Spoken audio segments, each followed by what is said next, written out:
Hey everybody, welcome to episode 114. Yeah, 114.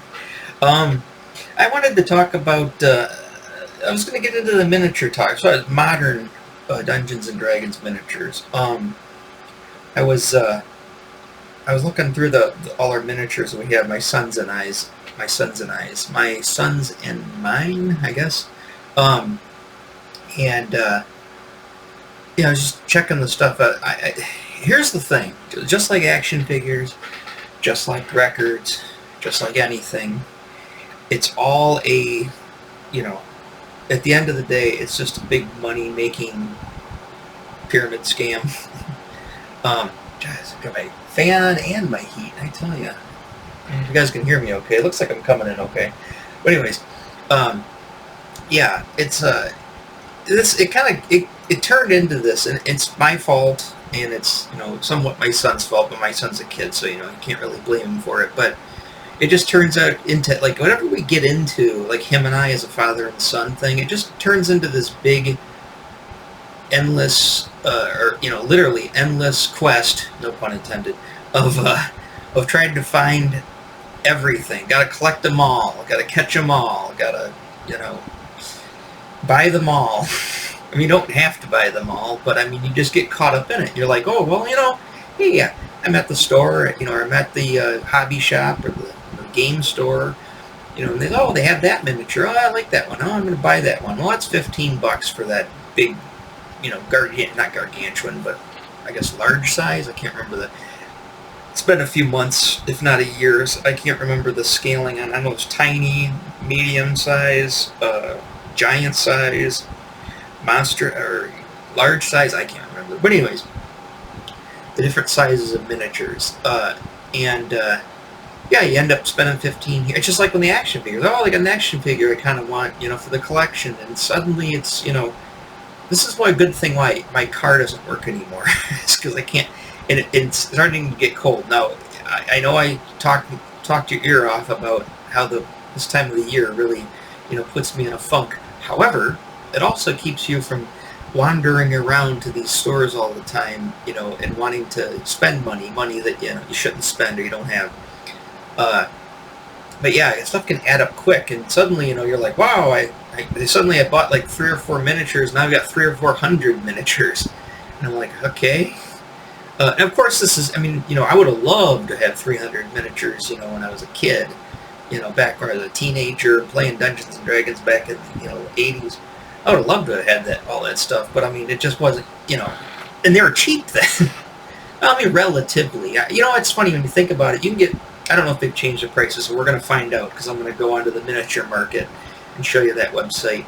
It seems like I'm just promoting everybody else's website. But anyways, I'm not promoting their site. I'm not getting paid by anybody. Trust me, this is all out of my own, whatever you call it, my own means, I guess. Which is one of the problems. I need to start getting promotion. I need to start promoting people and getting free shit. But anyways, what was I saying? Free shit. Lost my train of thought. Anyways, okay, let's move on. Although one thing I want to say, my son took most of his books with him to take to school. He's got the Ravenloft's book. Or Ravenloft's, Kmart's, Ford's. No, it's not Ravenloft's, it's Ravenloft. Van Richten's Guide to Ravenloft. And he loves this horror. Like I said, my son's, just like I was at that age, he loves the pancake heads. As I said before, pancake head was a term we got for Fortnite, where there's literally a character with a stack of pancakes for a head. And it's like, and he loves those goofy characters like that, and so anytime I see anything that's crazy looking, right, just doesn't look, it's got like a crazy head or a crazy thing or whatever, I always call it a pancake head. And my son loves pancake heads, so he loves horror, he loves Dungeons and Dragons because there are lots of pancake heads. But it's funny, I was just looking through the Ravenloft book because he didn't want to bring this one, which I thought was kind of weird, but anyways, I was looking through it, and I kind of had this thought back even when Ravenloft was out back in like first edition or in the second edition. So I remember I was reading one of the Ravenloft books like in the 90s, the novels, This is back when second edition was out, and the thing I always thought to myself, I was reading it, they're talking about Strahd or whatever his name is, basically Dracula, and here's the thing with Dungeons and Dragons, right? You would think that, okay, you're by yourself, or maybe you're with a group of friends, an adventuring party, as you will, and you're going to a hole in the ground, essentially, a cave or a dungeon. I don't know why they put, I guess dungeons belong in caves, but anyways, you're going to some underground dwelling where, I don't know if you've ever been in a cave. I have been in a cave. You turn the lights off, it is pitch black. I mean, it's so black that you're like, I've never seen it this dark before. Like literally, like at night, even after you've got blinded by somebody, flashed a flashlight in your eyes, you can still, before you get your night vision back, you can still kind of see like stuff moving in front of you. Or if you shut your eyes and you shut your eyes and your lids, you can still see light coming through your eyelids, but so you can see your hand waving in front of you or something in front of you. And I can tell that there's a light source, my monitor, coming from over here. And speaking of light source, you guys want the big light on? Just leave it off. Anyways, I look very blue because of the screen without it. No, what was I saying? Sorry, I'm losing my train of thought. I'm getting old. Darkness, yeah. So if it's that dark, but when you're in a cave, right, it's literally nothing. There's no, your eyes can't even begin to take in any kind of light. That's how dark it is. Okay, now so imagine being in a underground dwelling. You've got a torch that you hope the hell doesn't go out, right? Let's say you're a character who doesn't cast light spells, right? So you're pretty much beholden to, I can see because I have this torch, and if I don't have this torch, I ain't gonna see nothing. Or lantern, or whatever you're carrying. Some kind of fire source. Or maybe you do have a magical orb thing that glows. Right, you're pretty much, you're at the mercy of that light source. Now you're crawling around in a place that, you're out of your element. You're in the unknown. You don't know what's specifically down there. You don't know if 1 minute you're going to end up, claustrophobia time where you're literally, can't breathe because you've boxed yourself in so deep, right? And not to mention that the entire cave, dungeon, whatever you want to call it, is filled with horrendous creatures, not just like spiders and snakes and other things that can bite you and get you. It's going to get you. Anyways, you're surrounded by things that could be huge creatures, giant creatures that are horrors, in and of themselves, and they're all trying to kill you. What part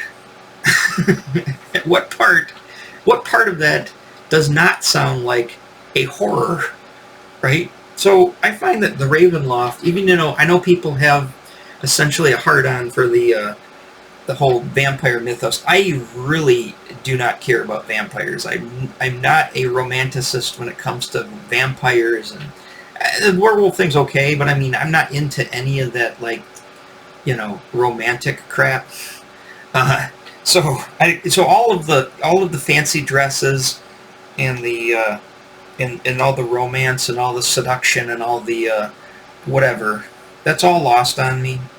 So you take that apart, and suddenly you've got a dude with some pointy fingernails and some teeth. He's got glowy eyes, maybe he stands 6 foot tall. Maybe he's a pretty decent sized dude, and pretty. He hasn't been skipping ab day. He's been hitting the gym. He's pretty buff. Maybe he's even supernaturally strong. Okay. He's got a big fancy cape. I don't know. I think, if I got a giant axe in my hand, right, and I've got a piss poor attitude on life, and a devil may care attitude, I would think that I would probably rather deal with, Captain Beefheart there, you know, in a dark mansion, than be horribly eviscerated by horrors beyond belief in some dark place where if my torch goes out, that's it. You're never going to find your way out. You're going to die down there, or you're going to, not only that, you're going to get, you know, shredded apart by some giant creature with hooks that are 15 feet long and barbs and other hooks and craziness, right?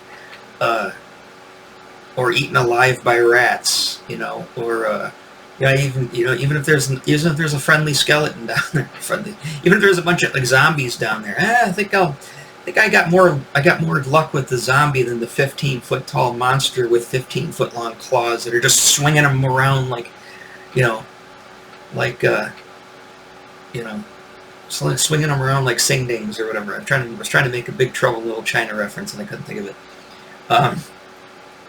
So anyway, again, the Ravenloft thing I think kind of, you know, is goofy in regards to Dungeons and Dragons. I mean, here's the Dungeon Master's Guide, right?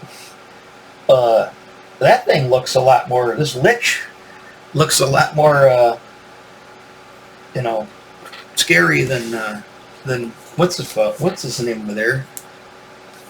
Mr. Fancy Pants. That thing comes out of nowhere, right? And ends up zapping you with laser blasts coming out of its freaking eyes. Which one would you rather deal with? Like I said, I think I'm going to go with, what do you call it? Mr. Heartthrob over there. I think I'm going to take him down with my axe and not have to, you know, deal with any of that shenanigans. I would probably think, hey, you want to go down in this hole? You mean the cave? Yeah. What do we got? We got a light spell? No, I got some torches. What's down there? Who knows? Yeah, fuck that. No. How about no? Right? I guess I'm not a very good hero. You know, we gotta save some princess. Is she hot? She's a princess. Is she hot? Sure. Alright. I'm still not going. There's a lot of gold down there. Well, how much gold are we talking? I mean, a lot of gold. Well, like, more gold than we can physically carry? Yeah. Well, that kind of defeats the purpose at that point, doesn't it? Well, you could carry a lot, can't you? Yeah, I guess I can carry a lot. I got 20 strength. Woo, I'm super strong. I should be able to literally obliterate, you know, detonate people's heads if I just tap them right at that point. Yeah, well, there's a lot of that down there. Yeah. Okay. What are the chances we don't make it out of there? I don't know. Pretty good chance we don't make it out of there. Again, I'm not a very good hero. Anyways, so I digress. So let's go back to the miniatures here. Again, hooked. Here's my hooked horror that I painted. Hooked horror. Right? It's in his name. Horror. A hooked horror. Or hook horror. Whatever they call him. Let's call him hooked horror. Yeah, hooked horror, right? Yeah. I like the old version better. I like the black one, but this one's not bad either. I was gonna get another one and paint him up to look like the old one, you know, with the black furry and the yellow claws and stuff. A roper, right? How many times would you want to see that in the middle of the night?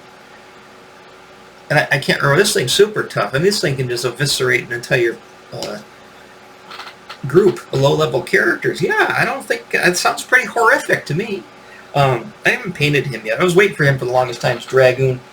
A Dragoon or a Dragon? I don't know how to pronounce it. Dragon? I just think Dragoon, like the what do you call it? The Shogun Warrior Dragoon. That's what I was kind of going for. I was trying to get all of the figures. Remember all those rubber Dungeons and Dragons figures they used to have, including the toys too from LJN for the original Dungeons and Dragons line in the 80s. I wanted I had Dragoon and I had Hooked Horror, and I think I even had a Roper, the little rubber bendy one. I was just trying to find all of the modern miniatures, like the Chimera. I haven't painted that one yet. My son got him for me. Yeah, a Shambling Mound. There was another one that they had I got to paint the base, but other than that, I think he's done. Here's the thing, though, about miniatures, though. I've noticed that now that I'm old, Um, back in the day when I was a kid, I'd sit there, remember, eat the paint with enamel paint, dip it in some thinner. Ooh, that thinner's good. And then paint the miniatures, right? And then paint the little details and stuff. I remember being at a Boy Scout camp in 1985, and one of the kids there, he had his Dungeons and Dragons miniatures, but he brought little Rel Partha or Grenadier set that he brought, and he had his paints with him. He was sitting at the table painting the stuff because we went to like an arts and crafts merit badge, and we had to paint these totems, these little like styrofoam totems. And he's like, "Oh, I got all my paints for my Dungeons and Dragons. It's better than the crappy paints that she has." The lady who ran the thing. So I remember I was looking at his miniatures. He had like the eyeballs painted, like little dots for the eyes. I was like, "Oh, that's so cool." And of course, when I got back from Boy Scout camp, I wanted to run straight to Joe's Hobby Shop and buy a bunch of miniatures and start getting back into that. I kind of got into it when I was younger, but I did such a horrendous job, and I kind of wanted to get back into it at that time.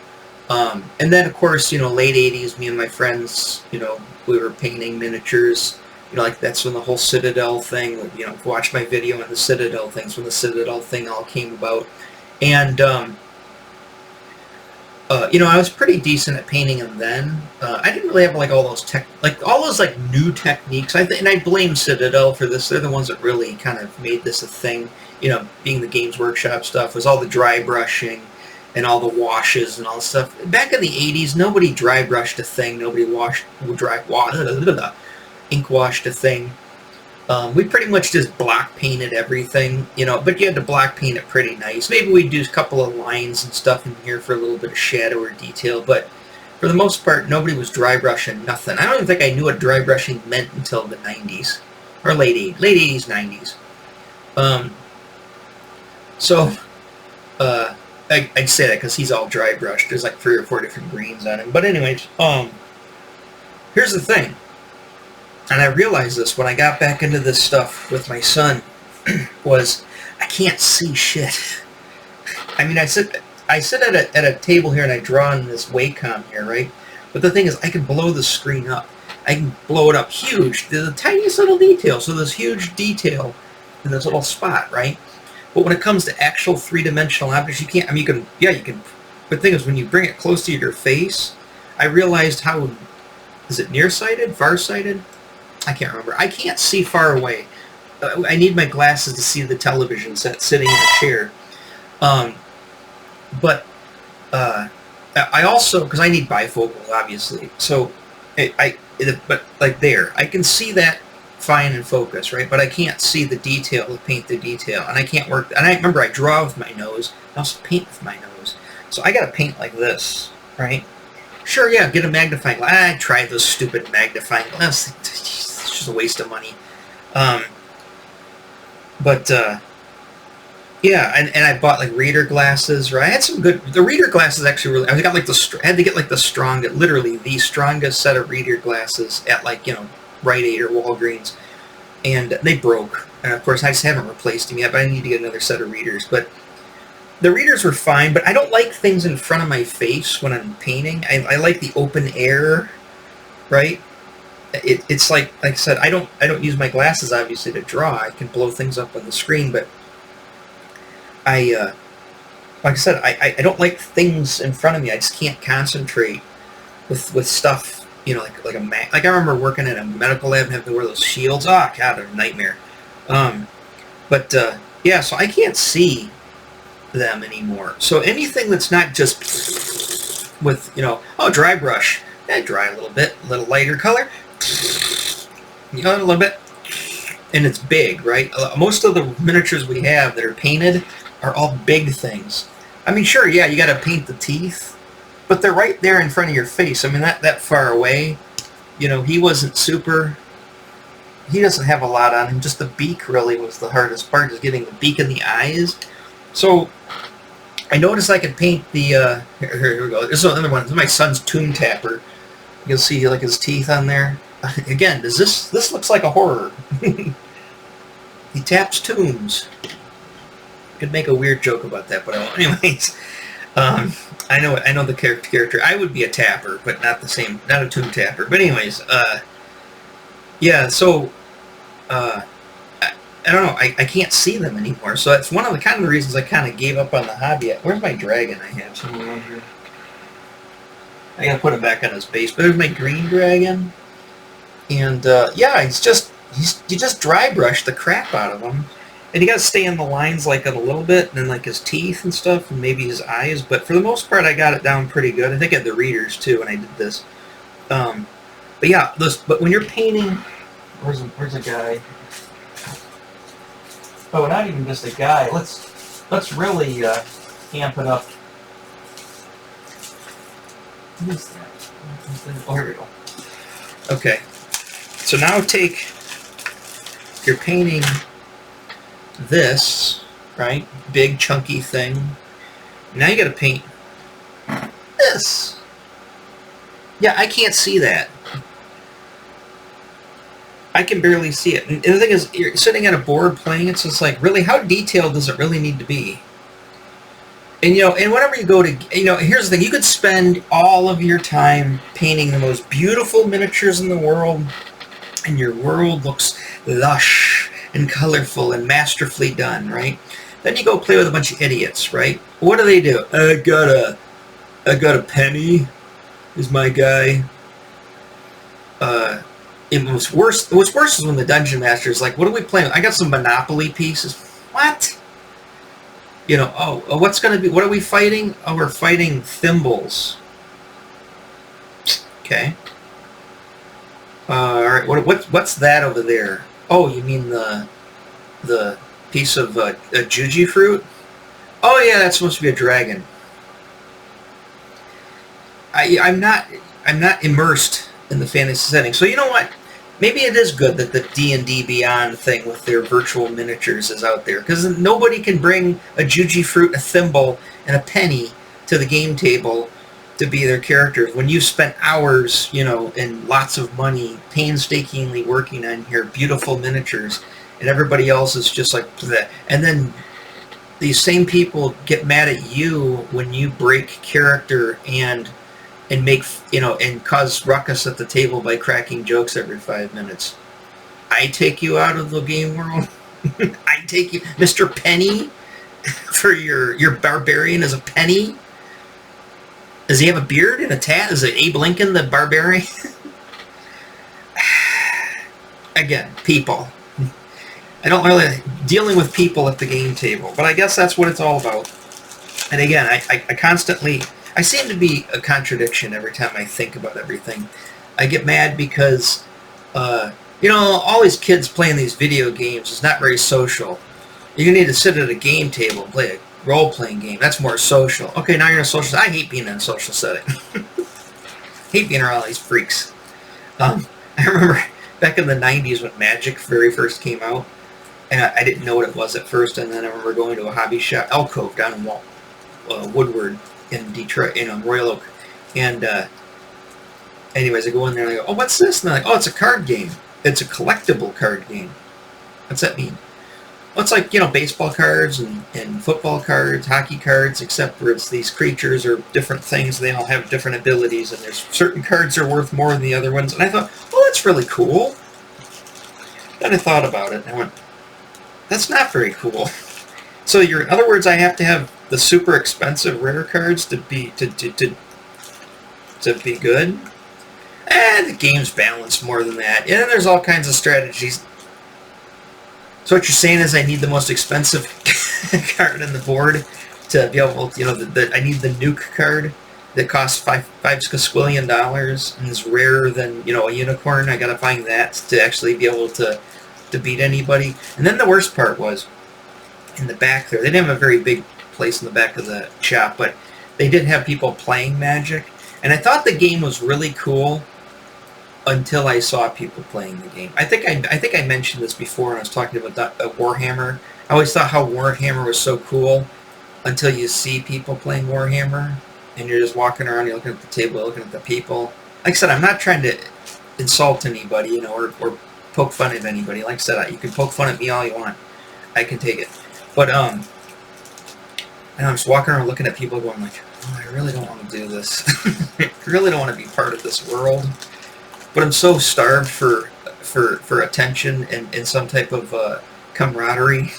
That you know, that you're like, I guess I'm willing to sit down at the table and play with the creepy guy with the fingerless gloves and the fedora and the trench coat, and you know, the guy looks like that he probably has a couple of girls locked up, chained up in his basement. And then you look over at the kid who's like 9, who's got a speech impediment, and you're like, all right, I got Billy the Kid Boy Genius here, and I've got Jeffrey Dahmer, or whatever you call it. Who's the clown guy? More that guy than Dahmer. I got Dahmer, and I got Billy Kid Boy Genius over here. It's just like, where are the good-looking girls at? Can we fast forward to like the late 90s, early 2000s when goth chicks started playing this stuff? You know. So, yeah. Where was I talking about? Miniatures, yeah. So anyways, miniatures. They're cool. Like I said, Nolzur, so the company... It's all... Here's also I find a problem. Here's my Githyankies. I showed you those. I love Githyankies. I think they're so cool. Ever since the Fiend Folio. But, so the company is Wizkids, I believe, isn't it? Yeah, Wizkids is the company, which is also owned by Hasbro, I believe, or they're in conjunction. I don't think Hasbro owns Wizkids. I think Wizkids is a sister company of Wizards of the Coast, or they're all sister companies of Hasbro, well, however that stupid business bullshit works. They're all in bed with each other, right? But so, and if Hasbro is the one on top, you know it's all about screwing you in the end. But they come out with these nice little sets. You know, they usually get 2 figures. You know, it's like $5. I mean, you know, and to tell you the truth, back in the day, like the Rel Partha stuff, it was still like $250, $299 for two figures, maybe 3, maybe 2 figures is like, I think you get like one individual figure for like $1.25, and you can get like, I think 2 figures for like $2 and like 3 figures. So roughly about $1 a figure on average. So these are like, if you get 2 for $5 or $2.50, I mean that is reasonable. But the thing is, again, it's like, okay, well, yeah, I've got how much I need to play this. I need a whatever die 12, die 6 of goblins, right? Okay, well, I get 3 goblins for $5. Now I got to spend like $50 in goblins to get enough, just in case, you know, we need them all for the thing. And then, because I'm not using Juji fruits, and then I don't mind unpainted miniatures. Unpainted miniatures do not bother me, because at least somebody went through the effort to get a freaking miniature. Now, hopefully the miniature looks like the character that they have in mind, or they're basing the character off the miniature, or whatever. You know, I don't want it. It's like, here's my goblin. All right, what are you? I'm a Goliath barbarian. Then go buy a freaking Goliath barbarian. Why are you playing a guy? People. Anyways, I said this social game would be so good if it wasn't for the people. Hey, that's called a video game.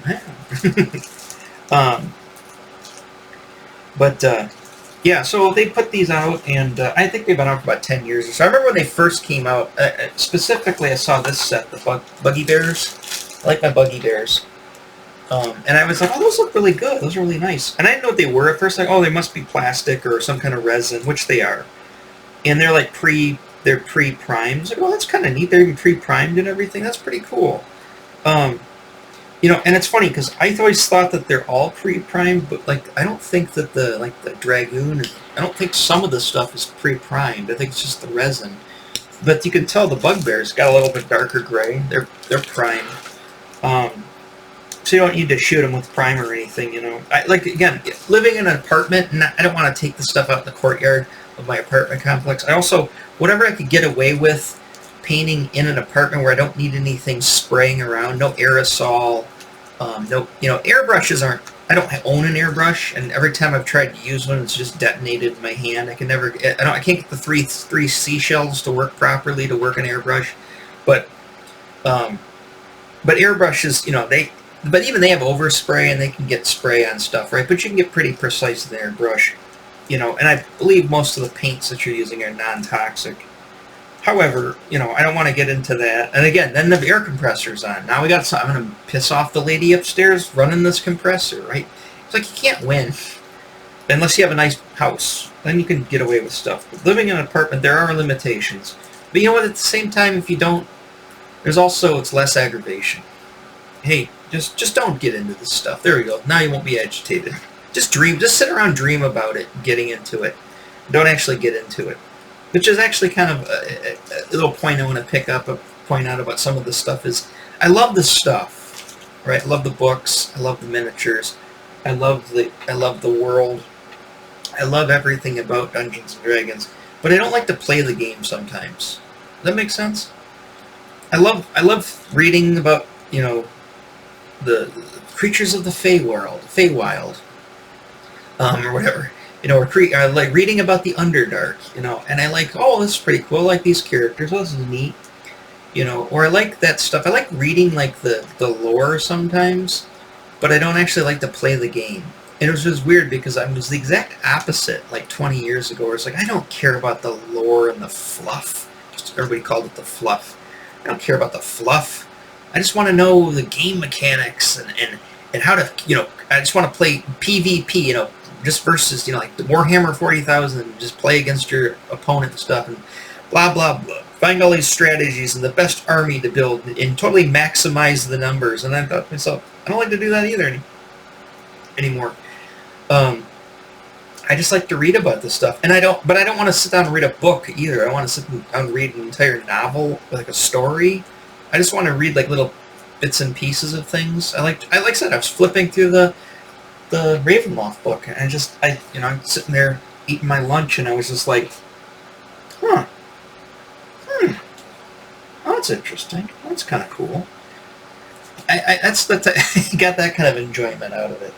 But again, it just going back down to the game store and jumping in. It's just like I said, I would love to play with like one of these rich celebrities who plays Dungeons and Dragons. Who's got like their gaming basement, and they've got their $50 gazillion gaming table, and everything, and there's what do you call it, and strippers come and serve you drinks. I mean, I'd love to be able to immerse yourself in that kind of self-indulgency, but it ain't gonna happen either.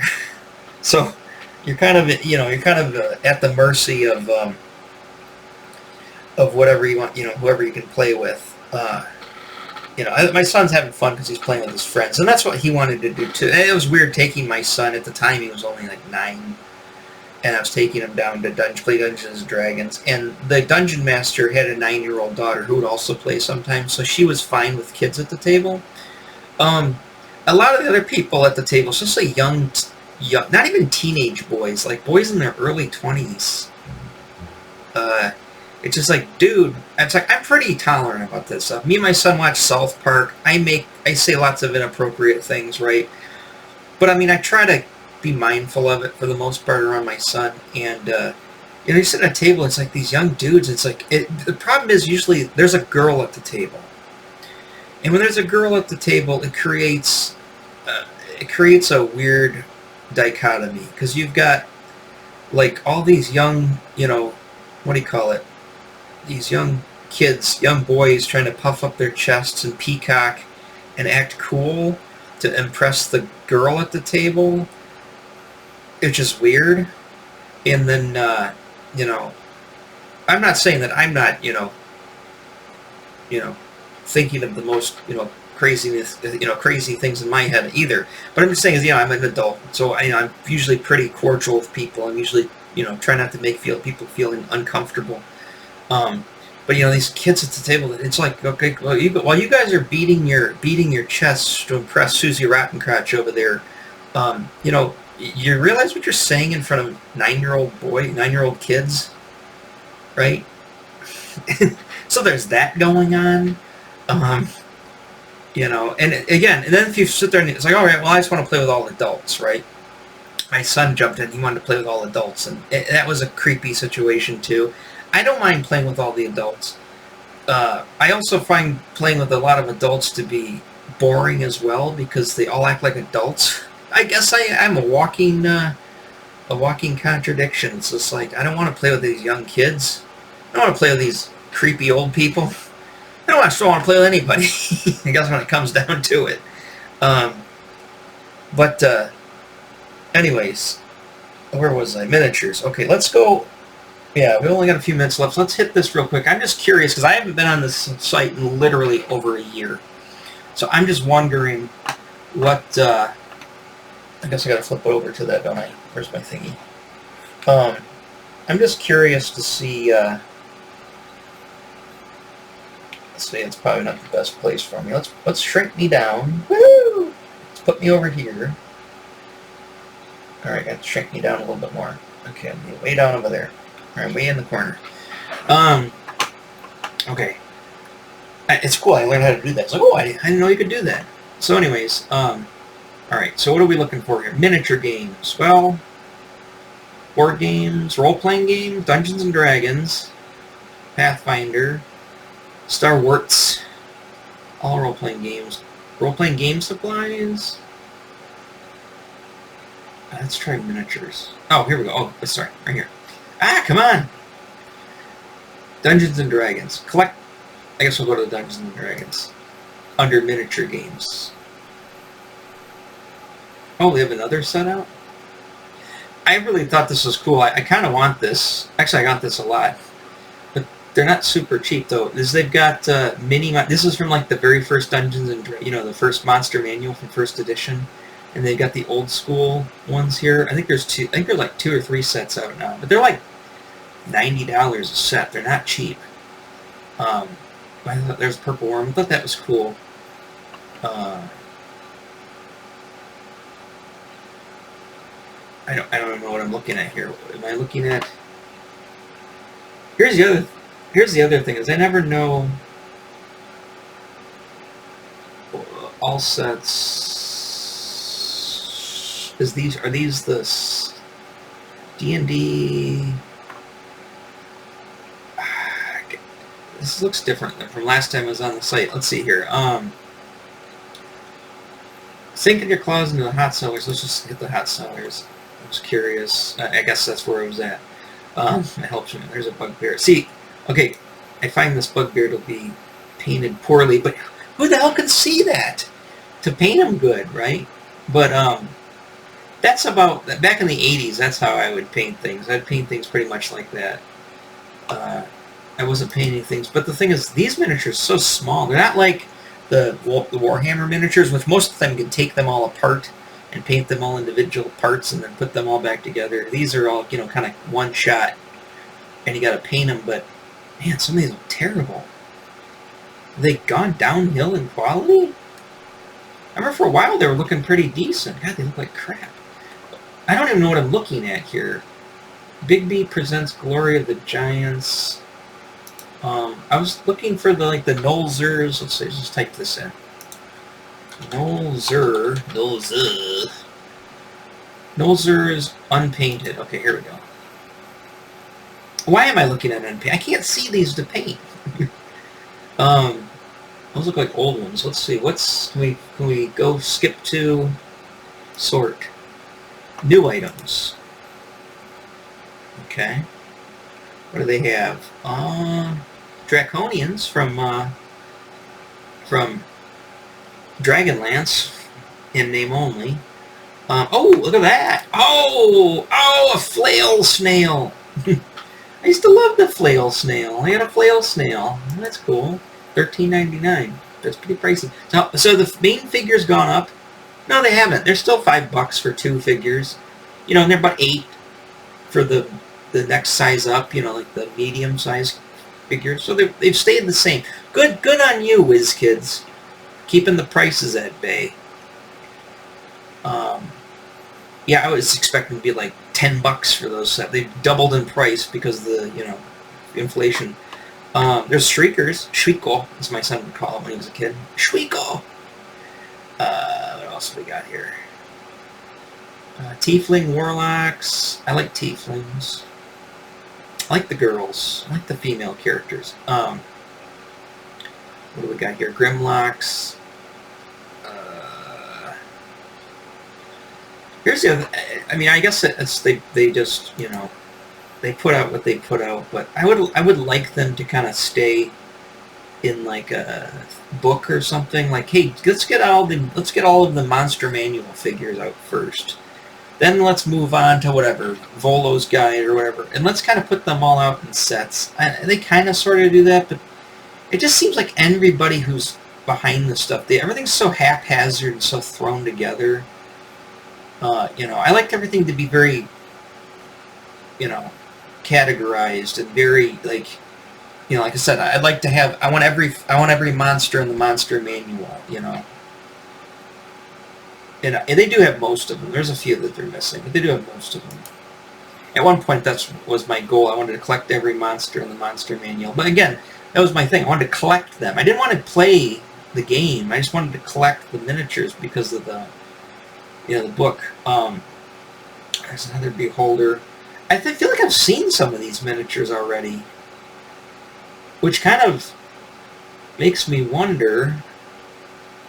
See, there's the Get the Yankee set that I have right here. Where did they go? Oh, right there. Ah, there they go. I forgot the tops. So yeah, I got those guys. That's the one guy doing the herchie-gurchie, and this is the guy pointing.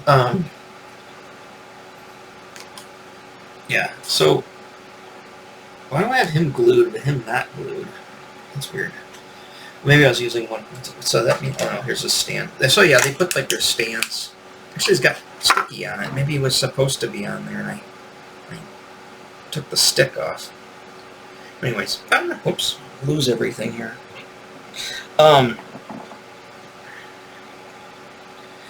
Yeah, I don't recommend you think a Lego is bad, or maybe even like a, well, four-sider. Stepping on a four-sided die is not fun, trust me. But stepping on one of these is not very fun either with your bare feet. Why don't you put on some slippers, Tim? Oh no, I'm talking about myself in the third person. Why don't you put some slippers on? Why don't you wear some shoes? Why don't you not walk around the house bare feet? Because I like to walk around the house bare feet. I'm just like my son. As soon as I get home, boom, blow the socks. Blowing the socks as soon as I come home. Getting the socks and shoes off, going down my big, stinky bare feet.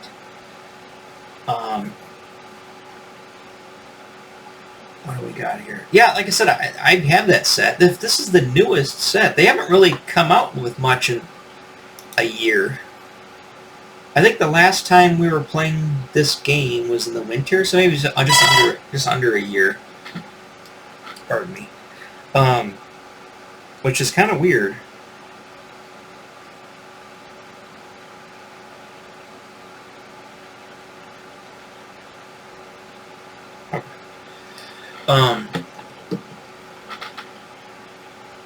So, what was I saying here? Oh, anyways, yeah, so, what are those guys?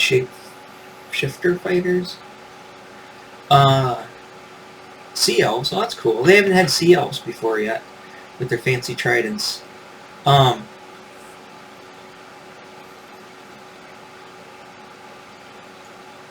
Female orc fighters.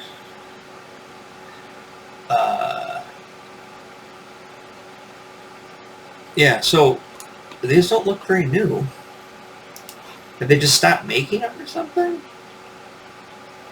Let's go back to number 1. Did I still sorted by newest? Yes, it was new item. So there's a new set. I don't know how new it is, but there is a new set. 15 new arrivals. Okay. And then if we go, this adult brass dragon looks that. You see, these shriekers look familiar. That looks familiar. They really haven't come out with much since the beginning of the year? Huh. That's interesting. Huh. I don't know. I don't know what the health is of the Dungeons and Dragons world at the moment. Oh, here's something I wanted to kind of address.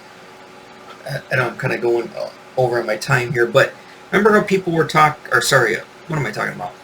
I had a person mention another game, and here's the thing. I obviously know, well aware that there are many role-playing games. I mean, I had a friend that ran a games business out of his basement. His entire basement was filled. It was like a giant game shop in his basement. And this is like in the 2000s, and he had literally everything.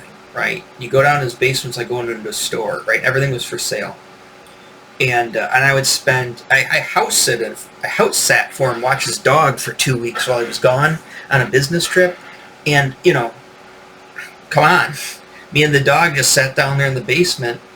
I sat down there in a chair in the basement, and it was like, imagine spending 2 weeks, outside of having to go to work myself. Actually, I had to go to school and work because I was in college at the time. But imagine that and taking care of a dog. And I had to go back home, check on my grandmother. Outside of all those other obligations, who wouldn't want to spend 2 weeks in a game store? You could just peruse everything. Spend as much time. I used to grab a stack of books, and I stayed in his guest bedroom. He has a big house, and I took like a stack of books with me to the bed, to bed every night, and sat there for like 2 or 3 hours with the dog, just flipping through books, just checking out art, checking out stuff. So, yes, I'm well aware of. Remember, I've been doing this hobby for over 40 years, so I'm well aware of all the various games. I'm not trying to say, don't. Thanks for mentioning it. But I'm just saying I know about pretty much almost, well, my knowledge has gone downhill. I have kind of gotten back into it in the last, let me go back here. I've gotten back to, in the last few years to kind of try to pay attention to new games and stuff like that. But, and I don't know them all. And there's some that I just don't have any interest in. I kind of just shy away from. Anything that's like anime related, or like like that. And that's this is my other problem with Dungeons and Dragons. And again, we go, Mr. Contradiction. I remember back in the late 80s watching anime and being into Dungeons and Dragons and role-playing games, thinking, it'd be really cool is if they had more anime that was like, I like the cyberpunk stuff. I like Akira, like Dirty Pair, I like Robotech. But it'd be really cool is if they had stuff more like Lotus War. Not Lotus. Was it Lotus Wars? It was Lotus Wars. It was basically whatever that anime was, just a rip-off of Lord of the Rings back in the 80s. I was like, I wish there was more stuff like that. I would like to see more fantasy stuff. I should have shut my mouth. Because what was coming was like, oh my, just a deluge of just Japanese aesthetically fantasy crap, too. And the problem is with how, anime has gotten so popular with the kiddos, with the youngins. When I say young, I mean anybody under the age of 43. It's just it's permeated the Dungeons and Dragons. I thought it was cool. I kind of wanted Dungeons and Dragons fantasy stories of anime back when I first discovered anime in the 80s. And as the 90s and the 2000s rolled on, I realized, I don't. And all of the stuff now, even like the current stuff, it all has, even if it doesn't look overtly like it, it's so influenced by anime, and all the people who really love anime, and then like furry people who love like weird, like the Harrigans or whatever, the rabbit character. Oh God, why? I don't know. It all kind of permeated, and so like all like the aesthetics on D&D now isn't like the 80s kind of like like I said, like the Kevin Eastleigh and Larry Elmore and that Dragonlance kind of aesthetic that I used to like, which was like borderline kind of fantasy art from the 70s. Or Chicks in Chainmail. Of course they do. I guess the anime stuff does have like the bikini armor and stuff like that. But yeah, now it's all like weird, and it's got weird, and it's all weird with weird on it, and pointy things, and stuff looks vaguely like Games Workshop. Stuff looks vaguely like, Riders of whatever, Gondor, and stuff's vaguely like, it's I don't know. Maybe, I don't know what I'm complaining about. But, I guess I'm just bitching to bitch. But, I don't know. Certain aspects of it just kind of make me just cringe a little bit, and kind of just knee-jerk reaction. Like I said, I'm not trying to go out of my way to hate on anything. It's just literally like you're hitting me in the the kneecap with a little rubber hammer. It's just a knee-jerk reaction to it. It's just like I see something, no, maybe I like it. No, I don't like it. Do I like it? I kind of like it. No, I don't like it. Again, it's all on me. I mean, I'm not trying to put the blame on anybody outside of myself. I'm my own person, so I take full responsibility that I'm a lunatic. So it's you know, it is what it is. So anyways, I guess you sort of got a miniature taste. Like I said, I'm trying to scale now I'm 50 minutes. I'm trying to scale my videos down. Once I get bullshit, and I just love to hear myself talk, I guess, so I can't stop talking. So, yeah, I don't know. Like I said, I'm not in any, like I said, just anything. I'm not going out spending money on anything at the moment. But, you know, whether or not I want to get back into any of this stuff, I mean, I got plenty of it as it is. Not like I need any more. Although you always, like again, like I said, it's the problem. You always want more. Gotta have more. I want that dopamine hit every time I go to the game shop and buy a set of miniatures or a book on Amazon, because I'm not buying them in the store. They're way too expensive. But, you know, I like to have that gotta get that hit. But, you know, it just becomes an addiction and a thing. You can't. Sometimes it's hard to get yourself. You got to break yourself out of these habits. I tell you, there's so many things. Being interested in a lot of things, you know, makes you very susceptible to stuff. I was gonna talk about. I guess I'll save it for another conversation if I remember. Smells. You smell something? No, anyways, I was thinking today while I was working this morning, and I thought about smells, and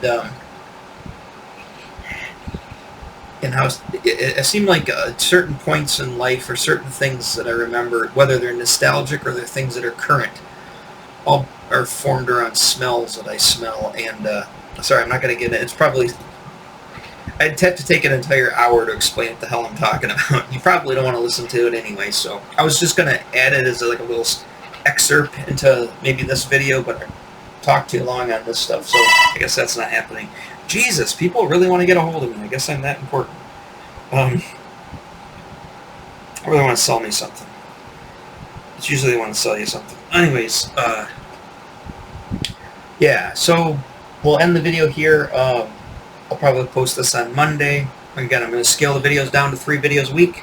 Remember, like and subscribe. Help me get there. I'm almost there. You know, I love the comments. I love the comments. Keep the comments coming. I love reading people's comments. I think that's, at this point, until I start making money at this part of, outside of just me blathering on and listening to myself speak, I really enjoy the comments and what people are saying, you know, and it makes me, it kind of, even though you're not getting monetary affirmation, you're getting, you know, like direct affirmation that people are actually listening to you and watching your videos, which if you look at the analytics, it doesn't look like they are, but apparently a few people are commenting, so somebody's watching the video. So I'm going to keep making them. People are keep watching them. Like I said, it doesn't really take me much effort, and obviously I don't put much effort into my videos, so. That said, I'm going to bid you an adieu and take off here. All right, talk to you on the next one. Bye-bye.